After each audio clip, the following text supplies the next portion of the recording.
Welcome to Beyond the Brand, the podcast that takes you inside the world of franchising, brought to you by Business Alliance Incorporated. We're here to share real stories, expert insights, and strategies to help you navigate the franchise industry with confidence. Let's dive in. Hello and welcome. This is Heath Turner with BAI, continuing on our Beyond the Brand series, where I get the privilege to sit down with our brand's franchisees and hear their stories to give all of our listeners a better understanding of that franchise brand or maybe an introduction to the brand if you weren't familiar with it before. And today I am honored to be sitting with Tim Fabrizio, who is the Handyman Connection franchisee in Ann Arbor, Michigan. And today we're going to hear Tim's story about his journey to franchise ownership and his experience as a Handyman Connection franchisee to give you all a better understanding of the brand overall from a new perspective. So, Tim, thank you so much for cutting some time out with me this afternoon. I really appreciate it.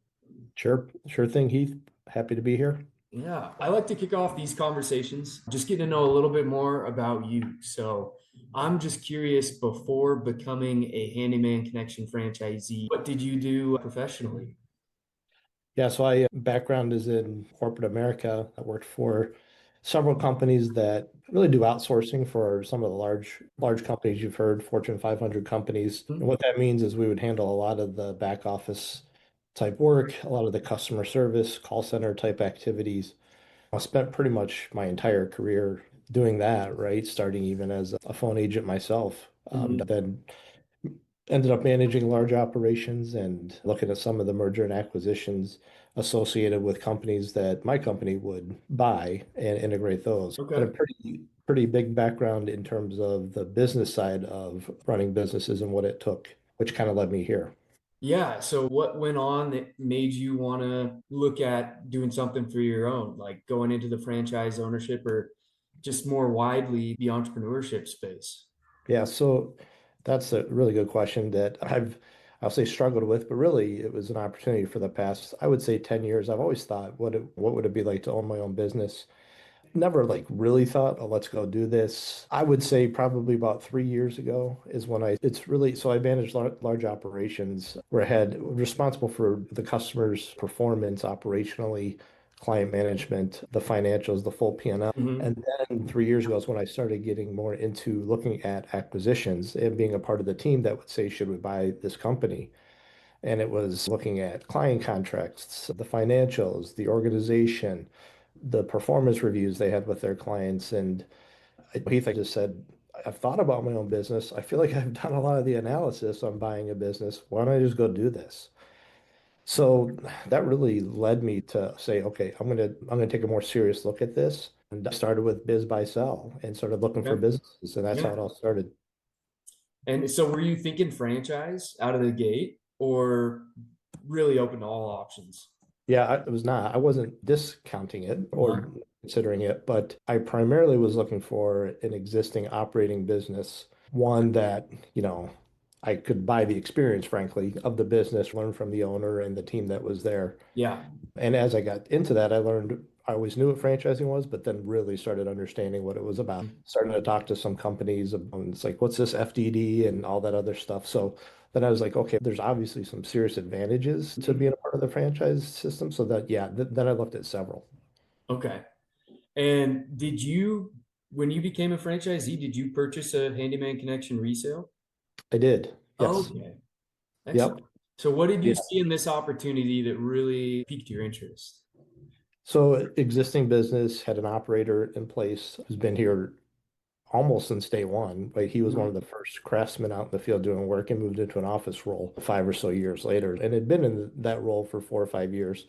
So I was like, wow, what's the opportunity to have an existing business?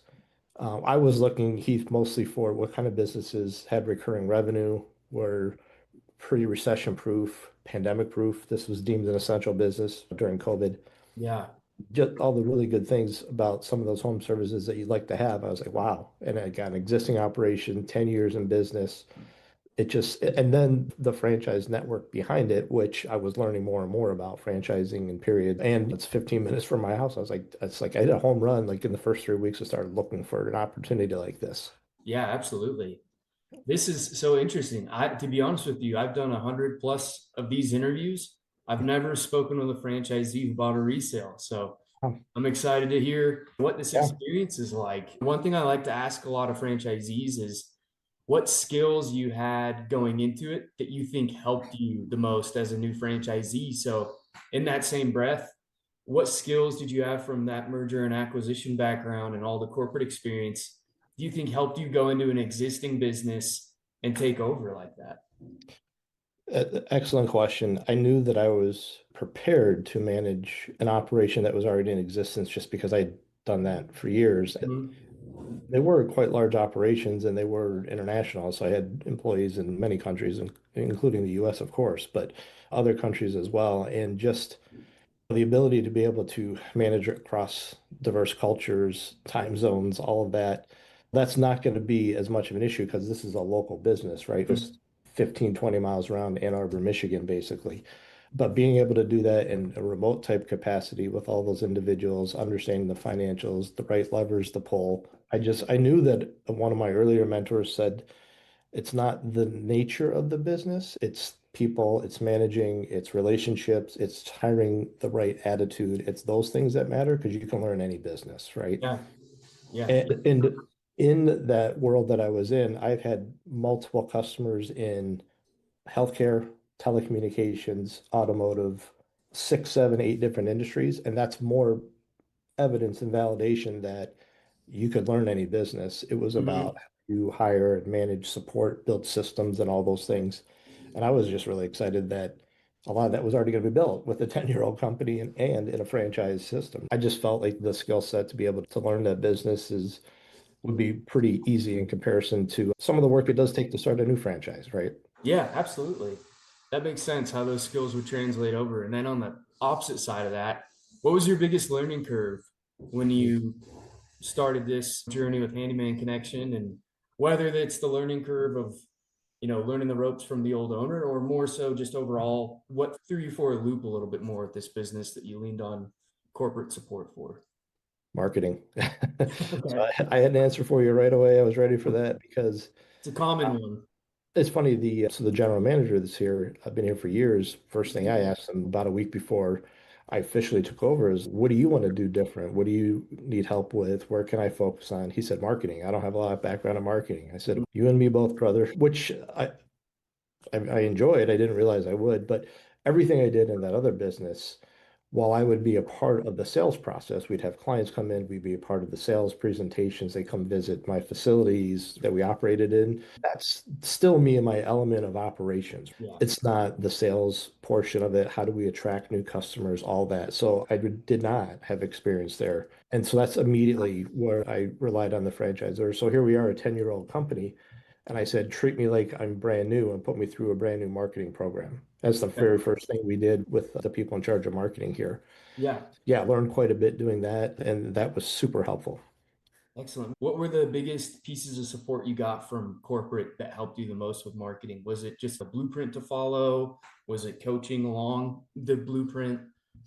Yes, so the previous owner had marketing experience. I think his wife had some marketing experience, and they were doing Google ads and stuff on their own. And I'm like, okay, I'm not Mhm. sure how to do that. I immediately said, okay, what's the right way to do this for someone that doesn't know how? And it's okay, let's bring in this marketing agency. We trust them. Here's what they've done. They've worked with you guys in the past before previous owner went on his own more because of some of the experience and all that.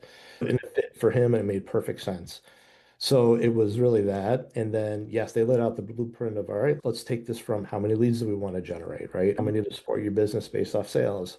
So whole calculation, formulas driven, fact and data based off of average cost per lead and success rates and all that stuff. That's immediately where the system paid benefits to an otherwise operation that really didn't need any more initial ongoing support like that from the Mhm. franchisor. Okay. And a big advantage and sometimes a challenge when it comes to resales is the team that's already in place. The advantage there's people who know what they're doing. So What was your experience like taking over the team that this franchisee had in place? It was good. The previous owner, we still have a very good relationship. He was really good, brought me in early enough, especially with the general managers. This is the first time I bought a business, the first time he sold one, and I think we've come to realize it took a lot longer than normal, but it wasn't contentious or anything. It was just the nature of how it went and learning curve and all that stuff. Yeah. Because of that, the general manager I was introduced probably 2 months after I started to meet with the previous owner. And that was 4 or 5 months before the official transition to me. So one, I got a good chance to understand who he is, what Mm. he really wants to do, where he wants to grow, what he needs help with, and all of that, and how committed he is, and was able to work out an arrangement and that I think he's pretty happy with. And then we have a couple office people, customer support people. They do a great job for us. Same thing there. I was able to met them much later in the process, more close to the time we did the cutover, but it's been really good. And I think they know that I want to go a little bit in a different direction from the previous owner in terms of effort, focus, and some of the plans that we have in place. And I think they're excited about it. So that was part of it, is just making sure that they were still energized and knew that we plan to grow and do different things. Yeah. No, that's excellent. What did the day in life look like for you early on? Let's say once the dust settled a little bit, you had the team and everything affiliated with you. What was that first year like day in the life look like? Yeah, it really changed quite a bit to your point as I started learning more and more about it. And I did some things intentionally, like track things and stuff that was overkill, but I needed to just to learn, understanding data, reporting, the workflow, how everything worked out. And in our business, it's part of it is where we live in Michigan. We have a good amount of seasonality in the Yeah. business. So it's really just, it would change based off of that. Well, I got pretty heavily involved with marketing because it was new and I had to learn that quite a bit, and the franchisor helped. Knowing that we were going to come into a little bit slower periods of time, December, January, February. I started January of 25, so last year. So it was right in the middle of a pretty slow period and the slowest it's been in years. So it was like, why is that? And part of it was marketing and trying to do different things. So my day, it really just turned into seasonally more of that later in the year, knowing that this winter was going to come and we'd be a little slower than the summers, which we have been, but better than last year, which is good. The day just changed in terms of what data do I look at. It's different this now a year later and this time of the season than it was when I first started. And for new, I will participate in a lot of the validation calls and with our Fran dev team and hosting visitors as well. And that's what I try to paint the picture of what it's like for them. And they'll be super immersed day one. They need to be. And I was too, but I also didn't have to be as much because I had an operator right in Sure. place. Yeah. And I said that I think the challenge would be is you'll get caught up and you'll want to keep doing those things day to day, but you Mhm. need to back off and let your team run it more, or you can't grow because you got to be the chief sales guy and marketer ultimately running a Yeah. business. Yeah. You mentioned the seasonality run into December, January. Is a lot of the work you're doing in your territory outdoor maintenance work? Yeah, there's a couple things. One is there's always a big rush actually to get work completed before the holidays. People are Oh, hosting, okay. they're That doing makes stuff sense. like that. Yeah. So that's part of it, which mitigates some of the weather related impacts that we might see otherwise. But yeah, once we get to the time of year where you see snow and it's persistently cold, but really the being cold and wet, I'm sorry, is really the biggest factor. So yeah, we'll do a lot of rotting wood repairs, Mhm. painting on houses, decks, building decks, all those things where you could do some of that in the winter, but at some point you're going to need machinery or some Yeah. equipment to get through frozen ground. And no one really wants to do that. And customers aren't thinking that too, right? It's just a different time of year for them. Right. Once the weather breaks, Heath, especially if we have 50, 60 degrees and sun on a weekend and people go outside and look around, they're like, oh, there's a bunch of stuff I got to fix out here. It Mhm. just triggers it where they're like, okay, it's time to do this stuff again. Yeah. It's partly customer mentality, partly our guys don't want to be out there and we don't get many requests for stuff that people are like, yeah, we'll just wait for spring. Yeah. That makes sense. That makes a lot more sense. And when you took over, obviously there's a company that's been around for 10 years. They have their own culture and their way of doing things. What were the biggest things you wanted to put your mark on? What changes did you have in mind? Maybe not even changes, but just areas of focus. Yeah, the one thing that we did pretty quickly, the first thing I was like, all right, day one, let's not break this thing. 10 years, been successful, franchise, one franchise a year, multiple years. I've done some really good things, and I know that the network depended on this location. A lot of responsibility from that perspective. What I had talked to the previous owner and the general manager about quite a bit was we've always tried to crack the nut on like a career path for the guys, for our craftsmen. Yeah. And it's more, I'm going to say natural based off of licensing for electrical and plumbing when you've got apprentices and journeymen and there's specific definitions depending on the state what that means, right? Not Mhm. so much for the handyman business, but it still is a trade, right? This is why we call them craftsmen. They have skill. They have Yeah. we do a lot of custom work for customers. That was one of the things where I was like, I think from my corporate background and some of the structure associated with and some of the incentives and career pathing and stuff that we've done there, I could help bring something, right? Mhm. So that was one of the first things I said, we're going to take the first 90 days and really dive into it, get feedback from craftsmen, what makes sense, and then roll something out. And we did. So that was the biggest change we made, besides just taking a look at marketing and how we do things and understanding how to do that better, that we did really in year one. So pretty big deal, and it was very well received by by our craftsmen. Yeah. Do you use a lot of subcontractors? Not a lot. We have a few guys that are 1099, but we consider them employees. Or you keep them We on don't staff? we don't treat them any differently. I We see. give them just as much work. They do a great job for us. There have been a couple firms that we've subcontracted work to, and we will look at that a little bit more. Our focus, we did start focusing a little bit more on larger jobs last year too. Okay. We'll do more of that this year too. We've hired a full-time salesperson that will help us with some of our remodels. Hmm. In that regard, now we're looking at casting the net wider in terms of our labor, and that specifically means we will have more 1099 folks that we use. Okay. And in the local Ann Arbor area, how would you say, what's the competition landscape like? Is it other national handyman franchisees, or is it mostly mom and pops that you're competing with? It's it's a little of both. We so there's some areas around the Detroit area, let's say, that they're more concentrated with companies like ours, right? Some of our competitors compared to Ann Arbor. So there's probably a little bit more concentration of mom and pop or chuck in a truck, we like to call them, out there. They're not really competition to us. Yes, of course, if someone wants just the lowest price, they're going to beat us because they don't Sure. have a warranty and background check all the guys and don't have a system in place to do that. They may or may not be licensed too. Yeah. It Get depends what on you what pay they for. may try to get away with or not. So there's a reason why, and we pretty quickly identify customers where it's like, hey, look, that guy's probably the best bet for what you want to do, and we're not. So let's just end it there and don't worry about it and move forward. But if you want to know that you've got someone that you can count on, there's a warranty and all that stuff associated with it. And even if a guy's not here who did the work, we got someone else that can. Yeah.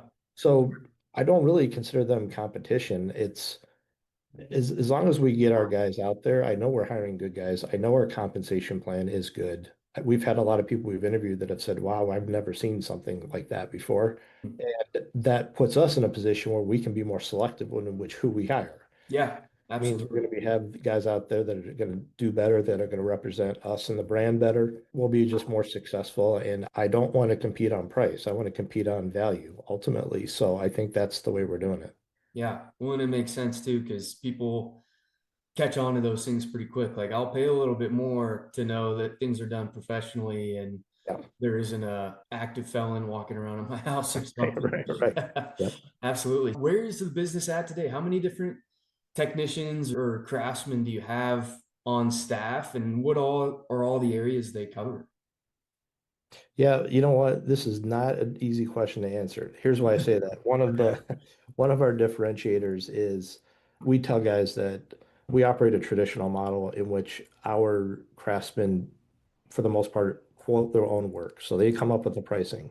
So Okay. what we tell guys is, hey, you work the jobs you want to work, you price how you want to price it, it's where you want to work, right? The territory, zip codes, all that you want to work in, and you work the hours you want to work ultimately. So we got super flexible scheduling.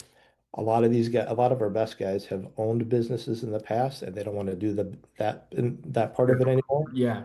but they have pre-existing relationships. And it's if you want to go do work with those guys, right? Someone calls you that you've done work with in the past, cool, right? A lot of those guys actually will bring them into Handyman. So it becomes a sale for us. Okay. But we provide so much flexibility that sometimes we go through and say, when was the last time we worked with Bob? And he actually told us he's gonna be working on a large job for the next 6 weeks, but then he'll be back doing this because he knew Mm, a guy from 20 years ago.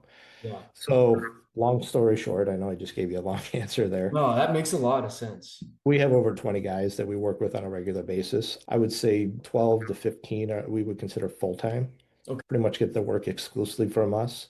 And then some part-time, some semi-retired guys. We have one guy that just wants to work from 12 to 5, 3 days a week. And I said, okay, that's cool too, right? Yeah. So we're always looking to have the right balance of guys that have the right skill set that will work in the areas that we want, full remodelers. We have guys that could build a house if we Mhm. wanted to. And then we've got your typical handyman that they're good at swapping out faucets and garbage disposals and electrical outlets and Sure. doing caulking and all that type of stuff. If you had to guess, what percentage of new clients come from your marketing efforts as opposed to one of your craftsmen? As opposed to one, yeah, the attribution on the lead sources is always something we're battling with to make sure that how do we really find that customer? How do they find us? Because there's so many different ways. We get a lot of people that said, yeah, we saw your truck, or Okay. yeah, this job is for Rick or Mhm. Bob because we've done work with them in the past. So I'll say this in general, our repeat business is 50% of our work, which is great after 10 years. And then it's website draws, the next biggest one, SEO. Overall, I would say 5 to 10% of the work probably come from just the craftsmen themselves that are because they're seen, they give up business cards at gas stations, all that type of stuff. Cool. No, that's an interesting aspect of the business. And then Yes. how big's your office staff, the permanent office staff? Five now. So I've got a general manager, two customer service reps, myself, and then we just brought on one of our craftsmen as a salesperson. He does an excellent job at sales, so we're really excited about that. Oh, cool. Like outside sales, mostly just finding new clients.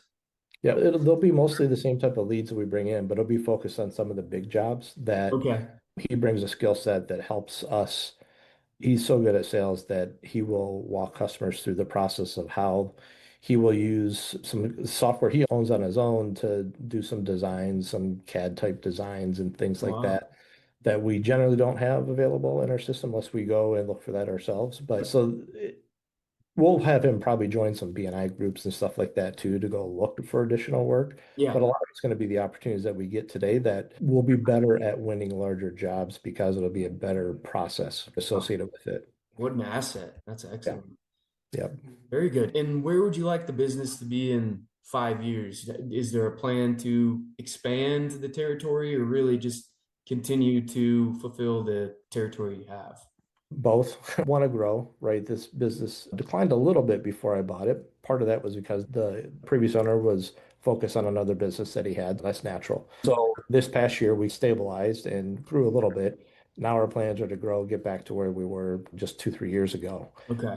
Expect to do here. So, and then, yeah, continue to look on from there. And do we grow and look at other markets? So I've looked at a few and talked about that with the franchisor and just where do you want to be in 5 years? What do you want to be when you grow up? That type of conversation. I Yeah. want to double this business in the next 3 to 5 years for sure. So, Yeah. yeah.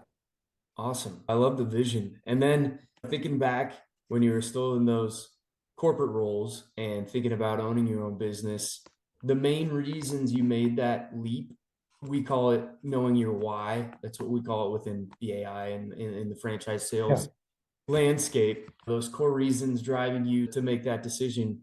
Do you feel like this has put you on the right path to achieve that vision you had for your why? Yeah, I do.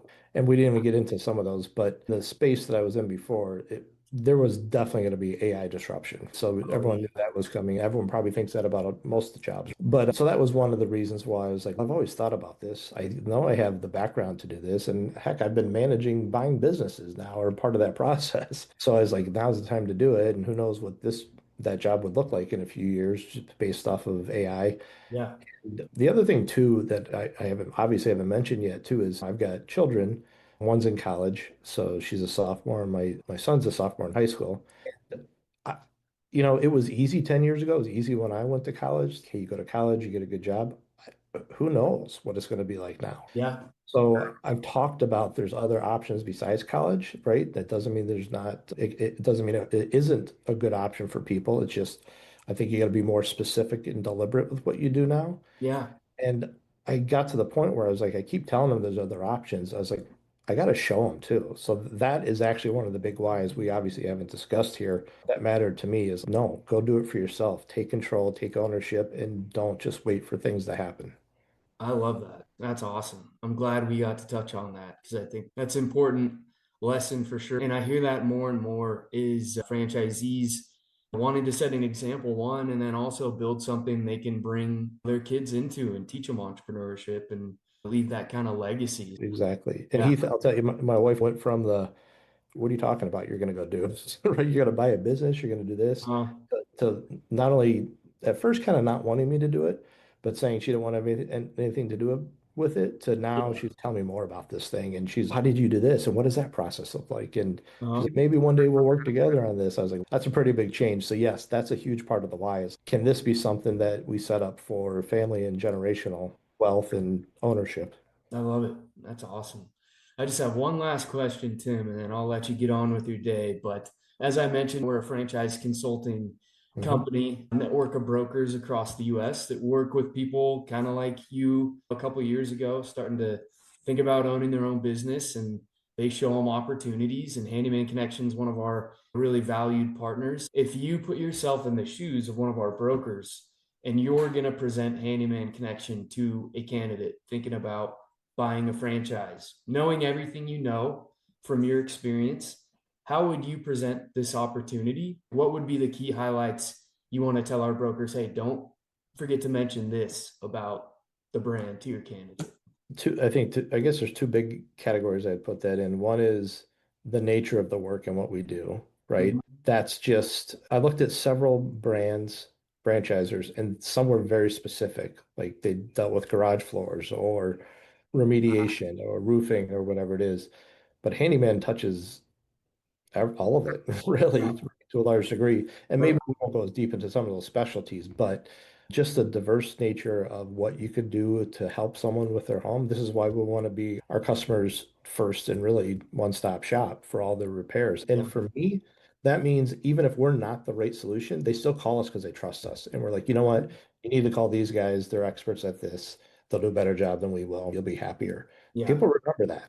I think the brand is very open to you do the type of work that makes sense for you based off the guys that you have, the skill set, the Mhm. experience, but you take care of your customers, right? So I think that's one thing. Two is the brand, I think, is good at taking feedback and making changes. So we're currently looking through our tech stack to make sure it's the latest and greatest and what else is out there, especially now with AI. Just every day there's something new going on with that. Yeah. And there's Right. been a really deep commitment to that, especially recently, to say, let's learn everything we can about it. Let's bring on the right resources to do this.